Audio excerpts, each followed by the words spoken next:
Assalamualaikum warahmatullahi wabarakatuh. Perkenalkan, nama saya Dimas Farel Prismanito dengan teman-teman saya Yogi Iskandar. Dan saya Tiara Octavia. Saya dari jurusan Teknik Informatika, dan presentasi kali ini bertujuan untuk melengkapi tugas akhir mata kuliah Riset Teknologi Informasi. Langsung saja kita bahas ke presentasi yang berjudul Sistem Bakar Diagnosa Kerusakan Sepeda Motor Matic Non-Injeksi menggunakan metode forward chaining berbasis web. Latar belakang: sistem bakar diagnosa kerusakan sepeda motor Matic Non-Injeksi menggunakan metode forward chaining berbasis web memiliki tujuan untuk memberikan solusi yang cepat dan tepat terhadap masalah kerusakan yang mungkin dialami oleh pengguna sepeda motor tersebut. Dengan menggunakan pendekatan forward chaining, sistem dapat mengidentifikasi gejala-gejala kerusakan secara berurutan sehingga diagnosis dapat dilakukan secara sistematis. Identifikasi masalah. Rumusan yang pertama adalah bagaimana merancang dan membangun sebuah aplikasi sistem bakar dengan metode forward chaining untuk mendiagnosis gejala kerusakan pada kendaraan sepeda motor Matic Non-Injeksi. Rumusan yang kedua adalah bagaimana cara pengguna kendaraan sepeda motor Matic Non-Injeksi dapat memperoleh informasi tentang jenis kerusakan, penyebab, dan solusi kerusakan dengan mudah. Tujuan yang dilakukan dalam penelitian ini adalah tujuan yang pertama, membuat aplikasi sistem bakar yang dapat menganalisa gangguan kerusakan sepeda motor Matic Non-Injeksi. Dan tujuan yang kedua adalah untuk mengetahui diagnosa gejala kerusakan pada kendaraan sepeda motor Matic Non-Injeksi tanpa bantuan seorang pakar. Yang ketiga adalah untuk mengidentifikasi gejala kerusakan pada kendaraan sepeda motor Matic Non-Injeksi beserta penyebab dan solusinya. Landasan teori dari sebuah sistemnya adalah sistem berasal dari bahasa Latin sistema dan bahasa Yunani systema, adalah suatu kesatuan yang terdiri dari komponen atau elemen yang dihubungkan bersama untuk memudahkan aliran informasi, materi, atau energi. Bentuk dasar dari suatu sistem terdiri atas masukan atau input dan proses pengeluaran output. Dalam bentuk dasar sistem ini terdapat satu atau lebih masukan yang akan diproses dan akan menghasilkan suatu keluaran. Landasan teori. Pakar merupakan seorang yang banyak dianggap sebagai sumber terpercaya atau teknik maupun keahlian tertentu yang keahliannya untuk menilai dan memutuskan sesuatu dengan benar sesuai dengan aturan dan status dalam bidang khusus tertentu. Sistem pakar merupakan suatu sistem komputer yang dirancang untuk meniru kemampuan manusia dalam membuat keputusan berdasarkan pengetahuan dan pengalaman yang dimilikinya. Metode forward chaining merupakan metode yang melakukan pelacakan ke depan, dimulai dari sekumpulan fakta dan berakhir di kesimpulan. Metode forward chaining bermula dari fakta-fakta yang sudah diketahui dalam suatu sistem bakar. Hasil dari proses ini akan menghasilkan fakta baru yang nantinya akan digunakan untuk melanjutkan proses dan mendapatkan kesimpulan akhir. Metode penelitian. Observasi, melakukan observasi untuk mengetahui apa saja jenis-jenis kerusakannya. Wawancara, mempertanyakan lebih lanjut untuk mendapatkan fakta yang sesungguhnya. Studi pustaka, mencari buku tentang kerusakan sepeda motor Matic yang relevan sebagai fakta. Dan kuesioner, merumuskan pertanyaan yang merujuk pada kerusakan sepeda motor Matic. Dan langsung saja dilanjutkan oleh teman saya.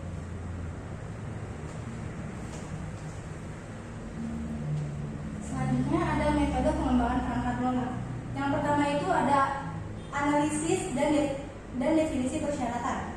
Pelayanan batasan dan tujuan sistem ditentukan melalui konsultasi dengan user sistem. Persyaratan ini kemudian didefinisikan secara rinci dan berfungsi sebagai spesifikasi sistem.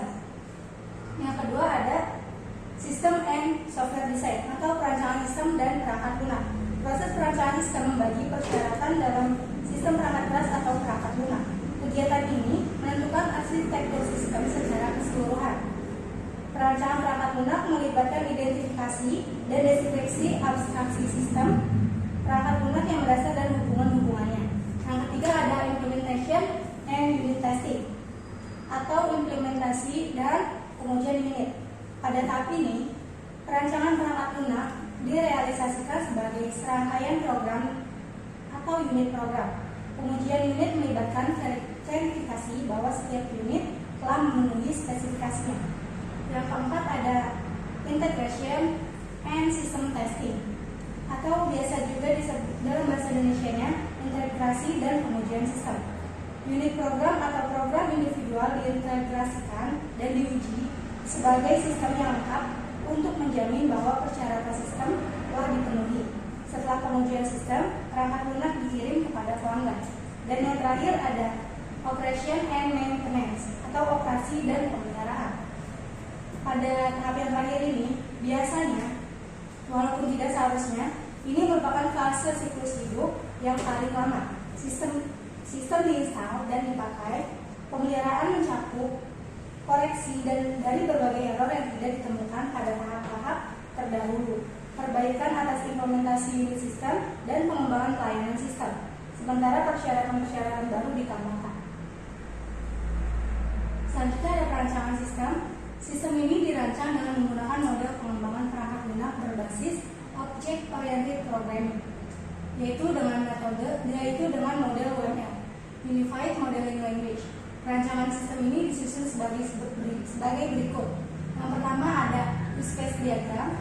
Diagram use case merupakan bagian tertinggi dari fungsionalitas yang dimiliki sistem yang akan menggambarkan bagaimana seseorang atau aktor akan menggunakan dan memanfaatkan sistem. Sasaran pemodelan use case diantaranya adalah mendefinisikan kebutuhan fungsionalitas dan operasional sistem dalam mendefinisikan skenario penggunaan sistem yang akan dibangun. Selanjutnya di sini ada use case pengguna atau user. Dari gambar terlihat pengguna user dapat melakukan aktivitas konsultasi dan melihat informasi perawatan sepeda motor metik non-injeksi. Pengguna terlebih dahulu harus melakukan proses konsultasi untuk mendapatkan hasil diagnosa. Proses konsultasi dilakukan dengan memilih gejala-gejala yang dialami pada sepeda motor metik non-injeksinya untuk menentukan diagnosa kerusakan yang dialami pengguna. Selanjutnya ada activity diagram. Proses pada gambar di samping menggambarkan aktivitas pengguna pada saat menjalankan menu konsultasi. Pada menu ini, sistem akan menampilkan gejala-gejala yang nantinya akan dipilih oleh pengguna sesuai dengan gejala yang sedang dialami pada motor metik non-injeksinya. Sistem akan menelusuri gejala-gejala yang telah dipilih oleh pengguna untuk mendapatkan hasil diagnosa. Pada gambar di samping, ini menggambarkan aktivitas user pada saat mengakses menu, menampilkan informasi perawatan sepeda motor metik non-injeksi. Pada menu ini, user dapat melihat daftar perawatan komponen sepeda motor metik non-injeksi sehingga dapat menambah informasi dan pengetahuan mengenai perawatan sepeda motor metik non-injeksi. Selanjutnya, menggambarkan aktivitas admin pada saat login menuju menu pengelolaan data. Admin harus melakukan login sebelum melakukan pengelolaan data. Tujuan login di sini agar tidak semua orang dapat mengakses menu manajemen data pada sistem. Selanjutnya, gambar ini menggambarkan aktivitas admin pada saat mengelola atau memanipulasi data admin. Dalam menu ini, admin dapat menambah, mengubah atau menghapus data admin sesuai kehendak admin. Selanjutnya, menggambarkan aktivitas admin pada saat mengelola atau memanipulasi data gejala. Dalam menu ini, admin dapat menambah, mengubah, dan menghapus data gejala sesuai kehendak admin. Baik, selanjutnya presentasi yang dibawakan teman saya akan lanjutkan. Dari perancangan sistem tadi, aktivitas diagram admin, yaitu di sini ada aktivitas diagram admin. Proses menggambarkan aktivitas admin pada saat mengelola atau memanipulasi data kerusakan. Dalam menu ini, admin dapat menambah, mengubah, atau menghapus data kerusakan sesuai kehendak admin.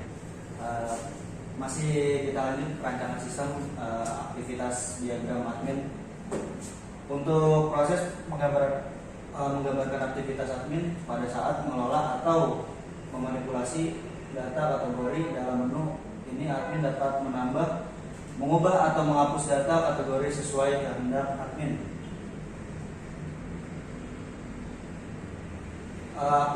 Aktivitas diagram admin, proses menggambarkan aktivitas admin pada saat mengelola atau memanipulasi password. Dalam menu ini admin dapat merubah password sesuai kehendak admin.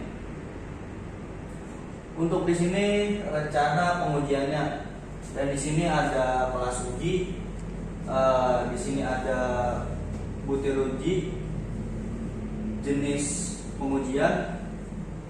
Untuk kelas uji di sini banyak, dari pengujian konsultasi, pengujian nilai, terus pengujian login, pengujian data admin, pengujian data gejala, pengujian data kerusakan, dan pengujian data kategori. Untuk butir uji di sini ada validasi form, calculate value, validasi form, updating database sampai updating database sampai ke bawah. Dan di sini jenis pengujiannya itu black box semua. Untuk pengujian ditujukan untuk menemukan kesalahan-kesalahan pada sistem dan memastikan sistem yang dibangun telah sesuai dengan apa yang direncanakan sebelumnya. Adapun metode yang digunakan dalam melakukan pengujian adalah pengujian black box. Hasil pengujian dari sini ada data masukan, terus di sini ada yang diharapkan, terus ada pengamatan. Dari data masukan itu ada pilihan gejala, tidak diisi.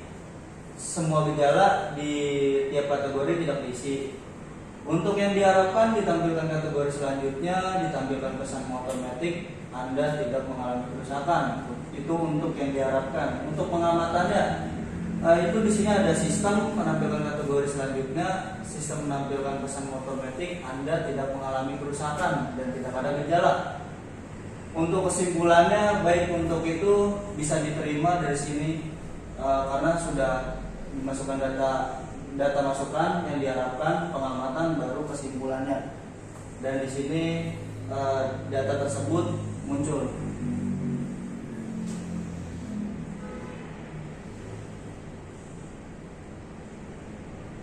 Untuk hasil pengujian bisa kita menambah data, merubah data, menghapus data, menambah data, merubah data, database, dan perubahan data terjadi sesuai perintah.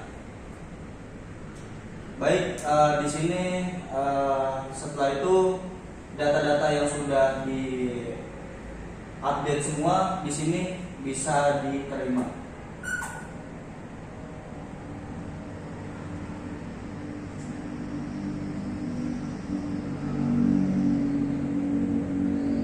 Oke, untuk kesimpulannya dari materi yang kita bawakan ini, dengan aplikasi ini pengguna sepeda motor Matic non injeksi dapat melakukan konsultasi dan mendapatkan informasi kerusakan pada sepeda motornya tanpa harus mendatangi pakar otomotif seperti bengkel, dan dapat menghemat biaya serta waktu, serta menjadi alat bantu bagi para montir atau mekanik otomotif dalam mendeteksi kerusakan sepeda motor Matic non injeksi.